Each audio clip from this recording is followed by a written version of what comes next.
देशाचं संसदेचं अधिवेशन सुरू आहे। येत्या सोमवारपासून महाराष्ट्राच्या विधिमंडळाचं अधिवेशन सुरू होईल। गेले काही दिवस संसदेमध्ये कसं कामकाज सुरळीत चाललेलं आहे हे संपूर्ण देश पाहतोय। छान देशाच्या महत्त्वाच्या विषयावरती चर्चा होते। विरोधक आणि सत्ताधारी पक्ष विरोधक देशाच्या दृष्टीने महत्त्वाचे विषय तिकडे मांडतायत आणि सत्ताधारी सुद्धा छान त्याला उत्तर देत आहेत, असं चित्र तिकडे दिसतंय, असं म्हणतात। दुर्दैवाने तसं होत नाहीये। महत्त्वाच्या विषयाला बगल देऊन नको त्या विषयाकडे चर्चा भरकटवली जाते आणि काही जे विषय जे इथे जात आहेत, विशेषतः हिंदुत्वाचा विषय, गेल्या काही दिवसांपासून बांगलादेशामध्ये हिंदूंवरती अत्याचार होत आहेत, हल्ले होत आहेत। तुम्हाला सगळ्यांना कल्पना असेल, एक 2-3 महिन्यापूर्वी बांगलादेशचा क्रिकेट संघ आपल्या देशात आला होता, हिंदुस्थानात आला होता। तेव्हा आदित्यने सुद्धा हा मुद्दा उपस्थित केला होता की जर बांगलादेशामध्ये हिंदूंवरती अत्याचार होत असतील तर अशा देशाच्या क्रिकेट संघाबरोबर आपण क्रिकेट खेळणं किती योग्य आहे। साहजिकच आहे, त्याला सत्ताधारी पक्षाकडनं काही उत्तर मिळालेलं नाही, ते मिळणारच नव्हतं। आत्ता सुद्धा गेले काही दिवस मी पाहतोय, आज मी तुम्हाला सगळ्यांना बोलवण्याचं कारण एवढं आहे की सातत्याने हे हल्ले सुरूच आहेत। अगदी बांगलादेशामध्ये ही बातमी महाराष्ट्र टाइम्सची आहे, इस्कॉनचं केंद्र, इस्कॉनचं मंदिर जाळले तरी आपण गप्प आहोत। त्यांच्या प्रमुख तिथल्या कोण जे असतात इस्कॉनचे, त्यांना अटक झाली तरी सुद्धा आपण गप्प आहोत। हिंदूंवरती रोज अत्याचार होत आहेत तरी देखील आपण गप्प आहोत। मग आपले विश्वगुरू हे अत्याचार नुसतं पाहत का बसलेले आहेत? माझी पंतप्रधान नरेंद्र मोदीजींना विनंती आहे तमाम हिंदूंतर्फे की जसं आपण एका फोनवरती युक्रेनचं युद्ध थांबवलं होतं, तसंच बांगलादेशमध्ये जे काही हिंदूंवरती अत्याचार होत आहेत त्याबद्दल आपण काहीतरी भूमिका घ्यायला पाहिजे, पावलं उचलायला पाहिजेत। कारण इथे नुसतं बटेंगे कटेंगे फटेंगे वटेंगे असं करून काही उपयोग नाही आहे। जिथे काही नाही आहे तिकडे छाती फुगवून दाखवण्यात काही अर्थ नाही आहे, पण जिथे अत्याचार होत आहेत त्यांना आपली धमक दाखवण्याची आज गरज आहे। आणि त्याच्यासाठी आपण काय करणार आहोत? कारण काल आमच्या खासदारांनी माननीय पंतप्रधानांच्या भेटीची वेळ मागितली होती, पण त्यांना ती नाकारण्यात आली। कारण मी सांगितलं होतं की रीतसर आपण जाऊन पंतप्रधानांना एक पत्र द्यावं आणि त्यांचे व्याप खूप आहेत, त्यांना खूप देशांमध्ये फिरायचं असतं, जगभर फिरायचं असतं, भाषणं द्यायची असतात। तर कदाचित त्यांच्या नजरेत बांगलादेशामध्ये होणारे हिंदूंवरचे अत्याचार लक्षात आले नसतील, जसं मणिपूरचे आलेले नाहीत, तसंच हिंदूंवरचे अत्याचार बांगलादेशात होत आहेत, मंदिर जाळलं जाते, आणखीन काय काय होते, संपूर्ण सगळ्या काय बातमी येत नाही आहेत। तर केंद्र सरकारने तात्काळ काय पावलं उचलणार आहेत हे स्पष्ट केलं पाहिजे।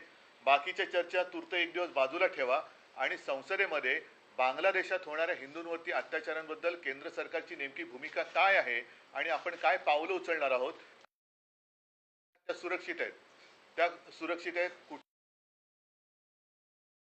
असलेले जे सारे गोरगरीब हिंदू आहेत ते मात्र हे त्यांनी सांगायला पाहिजे।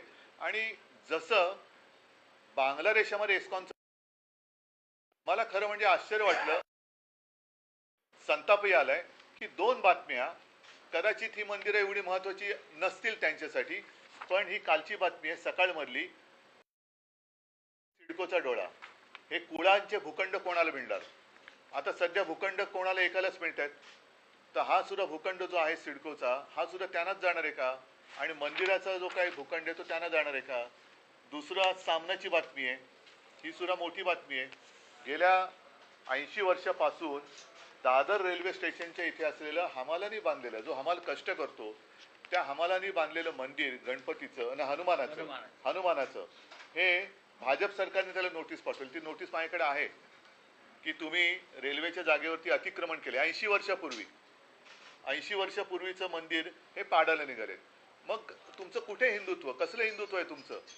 आम्हाला तुम्ही जेव्हा प्रश्न विचारता तुम्ही हिंदुत्व सोडलं का, मग तुम्ही काय सोडलेलं आहे आत्ता? ना तुम्ही आमच्या इथली मंदिरं वाचू शकत, ती तुमच्याच राजवटीमध्ये रेल्वे प्रशासन पाडतंय। सरकार आणि राज्य सरकार ढिंब आहे. सिडकोच्या मंदिरावरती कोणाचा तरी डोळा आहे त्या जमिनीवरती. बांगलादेशामध्ये मंदिर जाळलं जाते, हिंदूंवरती अत्याचार होत आहे, तरीसुद्धा गप्प बसणाऱ्यांचं हिंदुत्व नेमकं त्याची व्याख्यान, त्याचा आकार उकार तरी काय आहे, हे मला एकदा त्यांच्याकडनं उत्तर मिळायला पाहिजे. म्हणून मी आज तुम्हाला सगळ्यांना बोलवलं. कारण त्यांना आम्ही रितसर भेटीची मागणी केली होती, ती त्यांनी दिली नाही. म्हणून नाईलाजाने मला आपल्या माध्यमातून त्यांना हा प्रश्न विचारायला लागतोय. पहिल्यांदा आणि मग नेशन मिशन इलेक्शन आहे, ते त्यांना फक्त इलेक्शन पुरतंच त्यांचं हिंदुत्व बाकी आहे का? हिंदू त्यांना फक्त म्हणजे नुसती मत मतं नाही आहेत, हिंदूंना भावना आहेत. त्याच्यामुळे वन नेशन इलेक्शन वगैरे ज्या काही गोष्टी आहेत, ह्यांचं हिंदुत्व हे फक्त इलेक्शन पुरतंच मर्यादित आहे का? हा सुद्धा प्रश्न आहे की हिंदू राहिले फक्त मतांपुरते, एवढंच त्यांचं हिंदुत्व आहे का? तर त्याच्यावरती त्यांनी बोललं पाहिजे.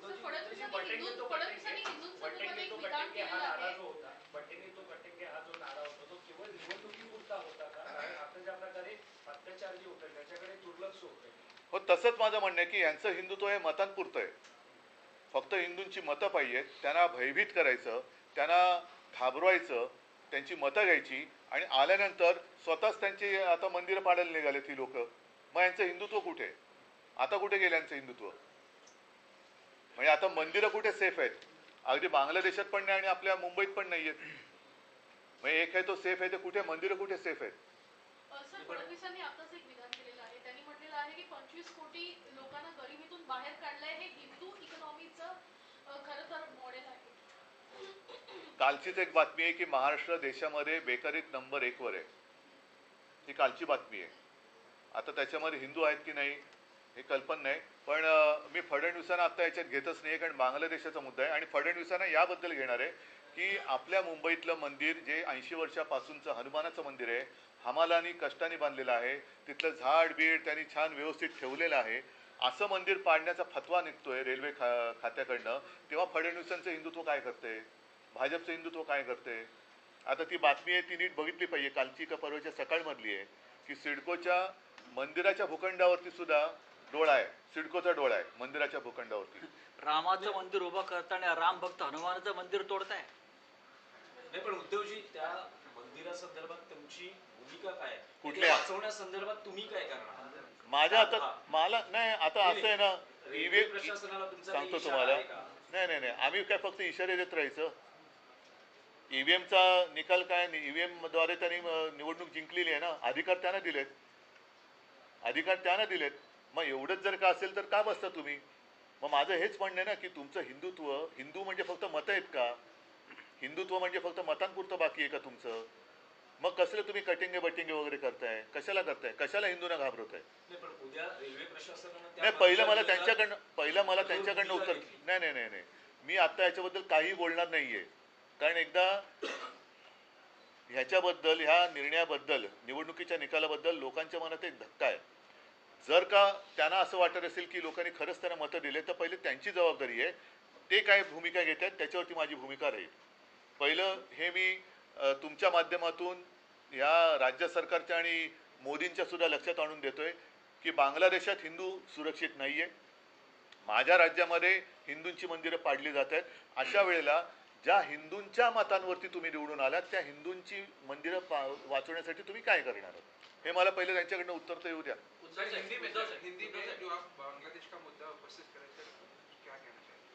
पिछले कुछ दिनों से लगातार हम देखते आए हैं, पढ़ते आ रहे हैं कि बांग्लादेश में हिंदुओं के ऊपर अत्याचार होते जा रहे हैं. खास कर 10, 15, 20 दिन पहले की एक खबर है जिसमें साफ साफ कहा गया है, लिखा गया है कि वहाँ का इस्कॉन का मंदिर जलाया गया. वहाँ के इस्कॉन के जो भी क्या कहते हैं उनको, पुजारी है, प्रमुख है, उनको गिरफ्तार किया गया. हमारे विश्वगुरु क्या कर रहे हैं? पिछले 2-4 महीनों से वहाँ हिंदुओं के ऊपर अत्याचार चल रहे हैं. वहाँ से शेख हसीना जी यहाँ अपने देश में आई, ऐसे मैंने सुना था, पढ़ा था. वो तो सुरक्षित है, लेकिन बांग्लादेश में हिंदू असुरक्षित है. तो जिस मोदी जी ने यूक्रेन का वॉर रुकवा दिया था, तो वो हिंदुओं के ऊपर अत्याचार जो हो रहे हैं वो क्यों नहीं रुकवाते? क्या कहने वाले आप, क्या भूमिका लेने वाले हैं? पता चलने तो इस देश के हिंदू जो है देख रहे हैं कि हमने वोट किया उनको, आपको वोट किया है कि आप हमने आपको आपने बताया था कि बटेंगे तो कटेंगे, इसलिए तो वोट किया। तो बांग्लादेश में हिंदू काटे जा रहे हैं, आप क्या करने वाले हो? बताओ। उद्धव साहेब, दोन प्रश्न आहेत. एक पहिला प्रश्न तर 23 तारखेला महाराष्ट्राचे निकाल लागले. पहिला शपथविधीला उशीर झाला आणि आता 20 दिवस होत आले. कॅबिनेटचा विस्तार अद्याप होत नाही. महाराष्ट्रामध्ये अनेक गुन्हे वाढत आहेत, अनेक खून दरोडे होत आहेत. त्यांना फक्त अजूनही त्यांच्यामध्ये, मी काल बातम्या पाहिल्या की याचे खासदार कोणणार, त्याचे खासदार कोणणार, म्हणजे हे फक्त फोडाफोडीचंच राजकारण चाललं आहे. यांचं हिंदुत्व वगैरे साफ झूट आहे. यांना आणखीन किती राक्षसी बहुमत पाहिजे? आणि मिळाल्यानंतर सुद्धा अजूनही विस्तार का होत नाहीये? नुसतं पक्षाचा विस्तार किंवा सत्तेचा विस्तार हेच तुमचं स्वप्न आहे का? आणि त्याच्यासाठी तुम्ही हिंदूंना वापरताय का? असं वाटतं की पहिलं त्यांनी या प्रश्नावरती किंवा या समस्येवरती उत्तर द्यावं. पूर्ण देशातले नव्हे तर कडे एका अपेक्षेने बघतायत, आशेने बघतायत की आज बांगलादेशातल्या हिंदूंवरती ही परिस्थिती आली असेल तर इतरांची काय हालत आहे? उद्धव साहेब, दुसरा प्रश्न असा आहे की शरद पवार आणि अजित पवार म्हणजे कौटुंबिक जरी घट्ट नातं असलं तरी राजकारण. मी आता दुसऱ्या कोणत्याही विषयावरती बोलणार नाही. मला आता फक्त बांगलादेशामध्ये होणाऱ्या हिंदूंवरच्या अत्याचाराबद्दल पंतप्रधान नरेंद्र मोदी आणि आपलं हिंदुस्थान सरकार काय भूमिका घेणार आहे हे त्यांनी स्पष्ट करायला पाहिजे. सर 23 तारखेला शपथविधी झाला. आपण नव्हता त्या शपथविधीला. नंतर काय बोलणं झालं?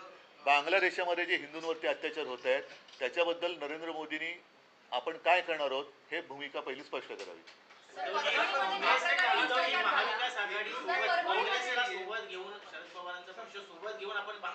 दादर स्टेशनवरचं 80 वर्षापूर्वीचं हनुमान मंदिर ते पाडणार आहेत, त्याच्याबद्दल त्यांनी उत्तर द्यावं. चला सगळ्यांना धन्यवाद. याच मंदिरावरून कोविडमध्ये महाविकास आघाडीला घेण्याचा प्रयत्न केला होता. मात्र आताची त्यांची मंदिरांबाबतची भूमिका तुम्हाला संशयास्पद वाटते का? संशयास्पद नाही ही, याला काय भूमिकाच म्हणत नाही. मला असं वाटतं मी बोललोय ते पुरेसं आहे. त्याच्यावरती त्यांच्याकडनं उत्तर येणं किती अपेक्षा करू याची मला काय आयडिया नाहीये. तर त्यांच्याकडनं जर त्यांच्यात थोडं जरी हिंदुत्व बाकी राहिलं असेल, लाज लज्जा शरम हिंदुत्वावरनं त्यांच्यात बाकी राहिली असेल तर भारतीय जनता पक्षाने आणि पंतप्रधानाने बांगलादेशात हिंदूंवरती होणाऱ्या अत्याचाराबद्दल बोलावं. आमच्याकडे जे दादर स्टेशनचं मंदिर पाडायचा फतवा, हा शब्द मी मुद्दामून वापरतोय कारण तो भाजप सरकारने काढलेला आहे, तो फतवा त्याच्याबद्दल त्यांनी बोलावं. सिडकोचा डोळा तिथल्या मंदिराच्या जागेवरती आहे, तो भूखंड कोणाला देणार आहेत त्याच्याबद्दल बोलावं आणि मग त्याने आम्हाला हिंदुत्वावरती विचारावं. सगळ्यांना